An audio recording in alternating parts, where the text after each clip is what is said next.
Hello, coming to you today with Adem Manderovic. Did I say that correctly, Adam? You did. Beautiful.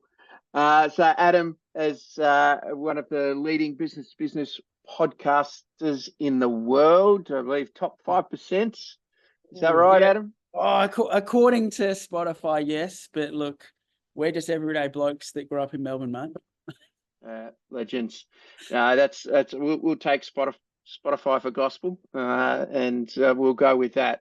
So, Adam, obviously we've been chatting for a little bit already, but you've got such an amazing backstory in terms of what has made you get to where you are now and that journey that you've been through. So, I thought it'd be really interesting to have a bit of a chat.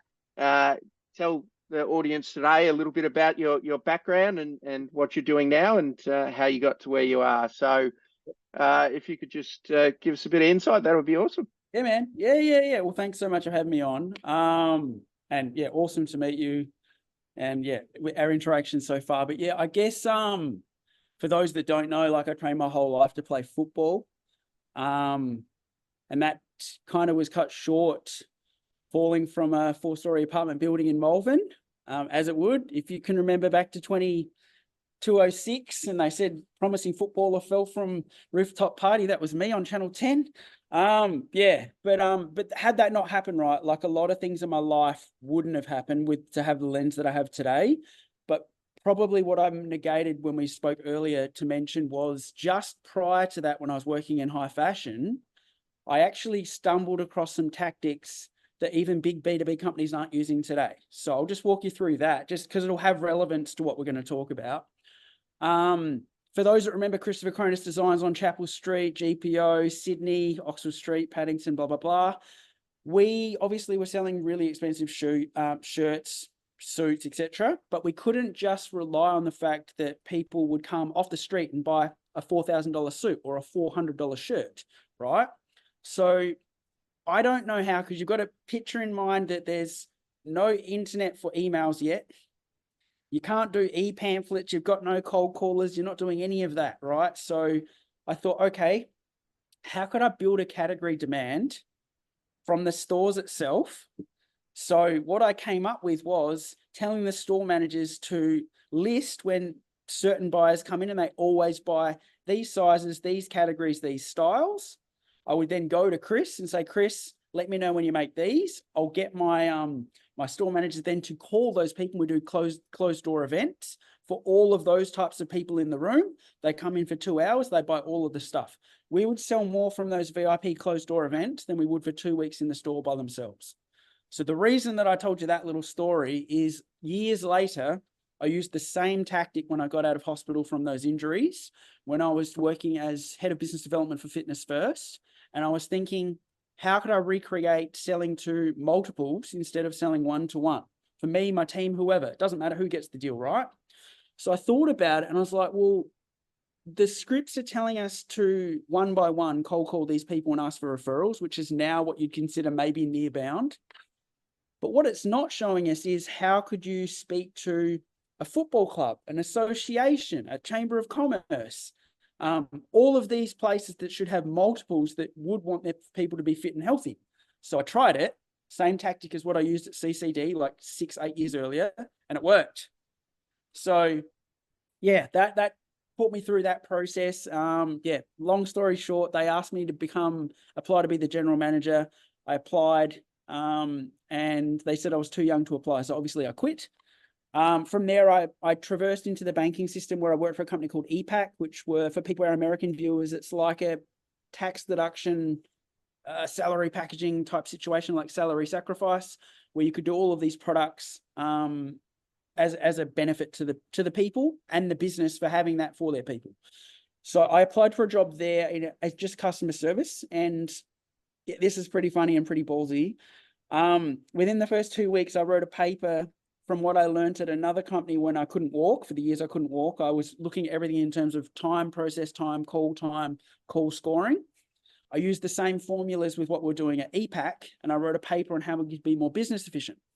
Luckily, they didn't say, get out of here, smart ass, and they actually made me the manager of that department, which was like operational delivery. We went through a series of acquisitions we were bought out by RACV, like Finance Limited. And then they said I was getting paid too much money to be in operations, so I needed to be in business development. So I did the same thing and basically realized that so back then, business development actually looked over client relationship management as well as new business development in one section. So I then had people reporting to me that were double my senior.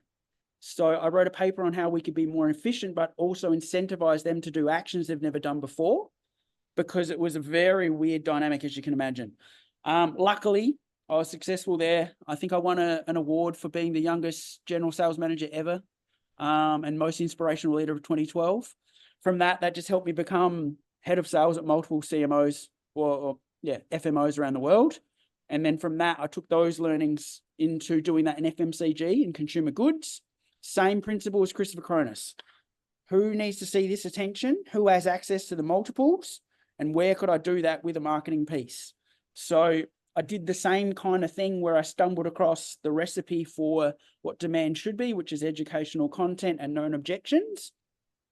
I used that in FMCG to speak to the groups of people that needed the stuff. And then the rest is kind of history. I kind of talked about it on LinkedIn like 4 years ago and people just started adding me. Yeah, is that a crash course?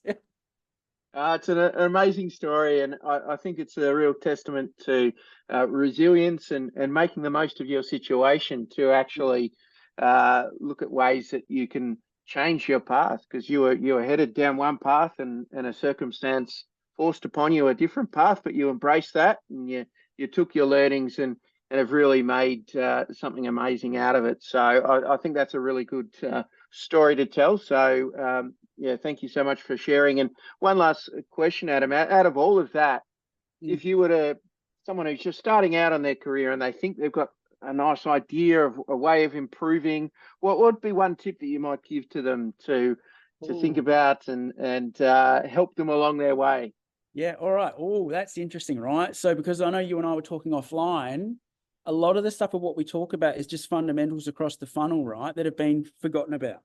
So as many probably know, like we don't generally in business development now, because everything is tied to the measurement of push to the meeting, we don't catalog the market. We don't have feedback loops.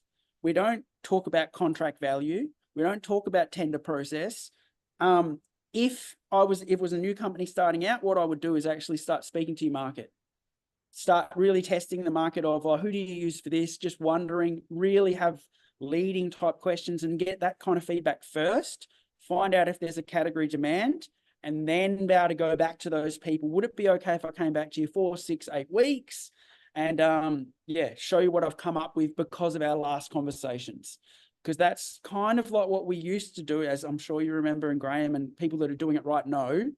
If you act for an account manager for an account you don't have yet, you're not really selling to those people, right? Which is kind of forgotten with all the sales-led growth, burn the phone crap, because people only ever are measured on how can I get people to a meeting that they don't want to take, not the fundamental components of the feedback loops that would get you the deal in the first place. So to answer your question, I would start there. Go get the market feedback, do some stuff. I've got some information about how to do those exact questions, but I would really be speaking to the market, get that feedback, find out how they're solving it now, what they like, what they don't, what they consider, how often they audit, and then maybe swing back to them with a solution and ask them, if I had this, would this be something of interest? And if not, how could you help me improve it so that I am looking to do this in the not too distant future? That's what I would suggest. Yeah, awesome. So it's really that market research, market validation, prove that you're getting product market fit prior to investing in taking it much further. I think that's a really good piece of advice. Well, thank you so much for coming on today, Adam. That's been amazing to chat with you. Great story, and look forward to watching your continued success. Cheers, man. I really appreciate it. Thank you. Thanks for that. Cheers.